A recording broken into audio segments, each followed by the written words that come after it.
কোনেও শান্তিপূৰ্ণ আন্দোলনৰ কথা বেলেগ, হিংসাৰ জৰিয়তে সমস্যাৰ সমাধান নহয়। খেৰণীত কাৰ্বি ৰাইজে যিটো দাবী কৰিছে, একাংশ কাৰ্বি ৰাইজে যে হিজিআৰ পিজিআৰত থকা মানুহখিনিক উচ্ছেদ কৰি দিয়ক। গুৱাহাটী উচ্চ ন্যায়ালয়ৰ স্থগিতাদেশ আছে, কোৰ্টক বাদ দিটো কোনেও কাম কৰিব নোৱাৰে। যদি মই কিবা এটা কৰিব যাওঁ, মোৰ ওপৰতে কণ্টেম্প অফ কোৰ্ট হ'ব। দ্বিতীয়তে, যিখিনি মানুহ তাত বহি আছে তেওঁলোকৰ অধিকাৰ কি, এই বিষয়েও কোৰ্টত আলোচনা হ'ব।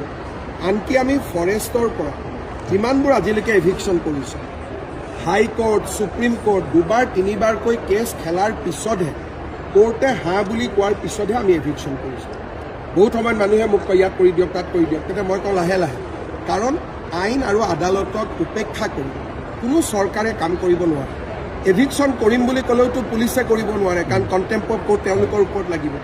এই কথাখিনি কিয় বুজি পোৱা নাই বা বুজাৰ চেষ্টা হোৱা নাই, সেই বিষয়ে মই অপাৰক ক'বৰ কাৰণে, কিন্তু নিশ্চিতভাৱে যেতিয়া মই তেওঁলোকৰ লগত মুখামুখিকৈ কথা পাতিম, তেওঁলোকৰ মাজত যদি কিবা ভুল ধাৰণা আছে সেই বিষয়ে মই বুজি পাম। কিন্তু এতিয়ালৈকে সাধাৰণতে কোৰ্টৰ অৰ্ডাৰ থাকিলে বাকী মানুহবিলাকে জবৰদস্তি নকৰে।